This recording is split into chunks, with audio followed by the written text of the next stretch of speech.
You are born too high to touch the ground, and too early to understand why the wind keeps trying to knock you down. Your home is a nest that sways, like it was built by an architecture intern. Fast, overly confident, but it works. Down below, the world is concrete. Up here, everything is air, distance, and rules nobody explains. In the first days, life decides for you. When to eat, when to sleep, when to try the impossible leap. It's like living in a packed college dorm. Food shows up whenever, roommates fight for space. And you definitely don't control the thermostat. Soon you learn survival isn't about yelling louder. It's about observing better. Who comes with good intentions? Who's trying to steal what's yours? Who's worth keeping around? You are a crow. Or maybe a human with invisible feathers. Trying to figure out why certain choices hurt. Why some silences weigh heavy. And why some falls feel like tests the universe throws at you. Without Wi-Fi, and without a manual. Birth and childhood. You arrive in the world with the basic starter pack. Infinite hunger, eyes half shut. And a silent request for care. Mom and Dad bring food in their beaks. Bits you didn't order off the menu, but accept like Thanksgiving leftovers. Doesn't matter how it came, just that it's warm. The nest is a studio apartment in the sky. You share everything, space, heat, attention. Your siblings? Roommates who eat fast, complain little, and have a natural talent for accidentally pushing you to the back of the food line. The first lesson comes before flight. Love and rivalry fit in the same square foot. Youth and learning. The day of the first flight arrives. You stare at the edge of the nest like it's the Los Angeles freeway. Everyone seems to know what they're doing, except you. Manual? Didn't come. Helmet? Nope. Your coach is the wind, and it yells in surround sound. You go. Drop half a yard, quit falling, invent a wing that works. Then miss the landing, trip over your own air, and pretend it was on purpose. Congrats, you just discovered adolescence, high altitude edition. Young crows form flocks, because courage is cheaper in bulk. Together, you test limits, invent tricks, gather intel. It's the group project of nature. Half the crew decides, the other half pretends they helped, and in the end everyone learns something, even if it's never again with this group. You experiment with food, routes, hiding spots. Learn not every ally is reliable. In human language, some friends lend you the car, others forget the keys, the wallet, and their memory at the same time. Rule of youth: observe more than you promise, deliver more than you say. Your social radar sharpens. You notice who controls space with silence, who barges in with noise, who leads with calm. The best teacher is the crow who never wastes flight. He crosses the sky like he's editing life on Final Cut, cutting excess, keeping the essential. Remember, elegance is precision with empathy. Passions come. A glance held a second too long, a synchronized landing, a shared snack without negotiation. It's almost a soft launch on Instagram, minus the post. Chemistry is instinct with manners. You realize partnership begins with curiosity and survives with routine. Failures become private tutors.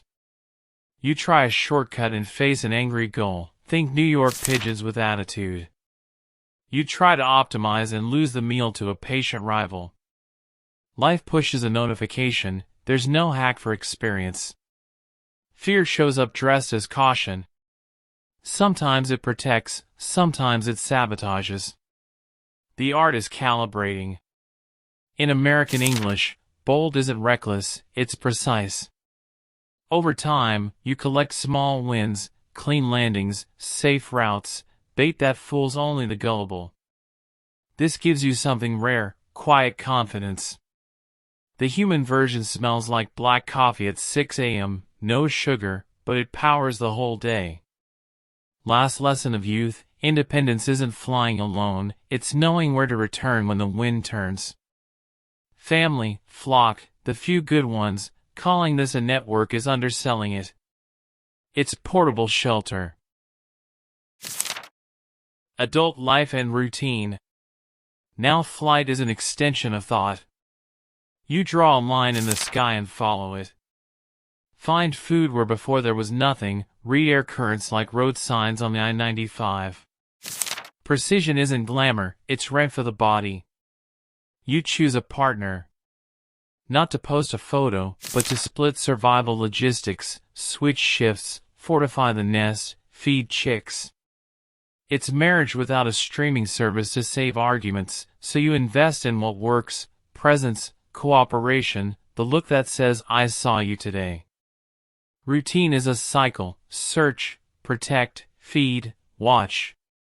Some days shine, some are just go. Adulthood is an emotional marathon. You don't have to love every mile, you just have to finish them all. You develop neighborhood policies worthy of a homeowners association, clear boundaries, mutual respect, emotional fines for repeat offenders. And it works, less drama, more mental space. There's still play. You grab objects just to see how they break. You fly aimlessly just to remember you can. In human version, it's called a Sunday with no agenda, and it matters more than your planner admits. Reciprocity becomes strategy. You help today because tomorrow someone drags you out of trouble. It's networking, but honest, no buzzwords, just memory. This balance doesn't show up in a bank account, but it decides if you make it through winter with fewer scars. Relationships and emotions. Partnership, friendship, grief, joy, everything has smell, weight, frequency. Anyone who reduces animals to instinct never paid enough attention. With your partner, love is less fireworks, more playlist that plays every day and sets the mood. It's bringing food when they're tired, standing guard while they close their eyes. Love here is maintenance, change the oil, not the car. With your flock, reputation is currency. Crows remember faces, voices, gestures. Betrayal casts a shadow that arrives before you do. Helping wins you invisible priority, a LinkedIn recommendation that actually matters. There are moments of pure joy, light rain, group flight, that draft of wind that carries you with no effort. It's a spiritual road trip with no tolls. And there are losses. When a partner is gone, routine loses logic. You fly less, eat worse, land in familiar places just to hear a familiar silence. That's grief. In the US, we call it there are no words, and it's true. Comfort isn't the perfect phrase, it's someone who sits nearby without trying to fix the unfixable. You discover the emotional economy of adulthood, save some joy for cloudy days, don't spend every word on one fight, apologize while it's still light. Universal translation, sorry early, heal faster. You realize communication isn't always talking. Sometimes care is a nearby landing, offered space, silence that doesn't punish. Silent treatment destroys, present silence sustains. Subtle difference, massive effect. Conflicts and challenges. Territory disputes? Always. Food competition? Every day. Most conflicts resolve in a look, a measured gesture, and up to here, sky version of condo politics. When it explodes, it's fast. You choose between fighting, stepping aside, or escalating into wasted time and feathers. The adult trick, victories that cost everything aren't worth it. Sometimes better to pivot. Startups do it, crows too. Predators exist. Sometimes they're bigger, faster, younger. On those days, you practice an underrated art, retreating with dignity. In human terms, pick your battles. Then there's collective hunger, harsh winters, routes erased, nests knocked down by storms. Life sends the email, Plan B, now. You breathe, replan, redistribute energy. Not heroism, just maintenance. And then the crowds. You learn alone is scary, together, you flip the fear hierarchy. It's mobbing, gathering voices to push danger off the map. In US terms, a community watch that actually shows up. At the end of the day, you count small wins, food found, chick fed, borders held. And you accept honest losses without turning them into identity. Losing doesn't make you a failure, it just reminds you the game continues tomorrow. Next play. Old age and end of life. The body starts negotiating new terms. Wings no longer sign long flights without reading the fine print. You don't call it weakness, you call it fuel wisdom. Sight loses range, but repertoire gains precision. You smell danger, sense shelter in silence. You spend more time teaching without words, land where it's safe, eat just enough, rest when it's time. Senior leadership, less sprint, more architecture. The young arrive fast, with that bright look of someone who thinks they invented air. You smile inside. You were like that too.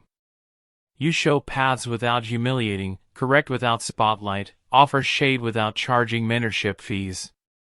If your partner is still here, mornings carry a peace no app can sell, two presences recognizing each other fully. If not, the wind has a piece of a name no one else hears. You learn to be home to yourself, and that's rarer than any miracle. When the time comes, there's no speech, no soundtrack. Just a lower flight, a longer landing, eyes closing not in surrender, but in return. Your story stays where it always mattered, in the routes others now fly more safely because you existed. Human or crow, maybe the difference is just the scenery.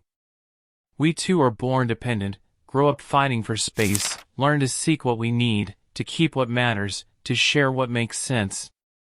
We love in routine, suffer losses words can't hold, and if we're lucky, we grow old becoming shelter for someone else. The crow reminds you intelligence is observing before acting, courage isn't always loud, and reciprocity is an ancient technology that outperforms any hack. If at any moment you saw yourself in these invisible wings, in the hunger for belonging, in the joy of a simple day, in the dignity of small victories, then this story did its job. If this journey made you see a piece of yourself in a crow, imagine what else we'll find in other lives. Subscribe to Life as One, hit the bell, and keep exploring how nature gives us the most honest mirror we'll ever get.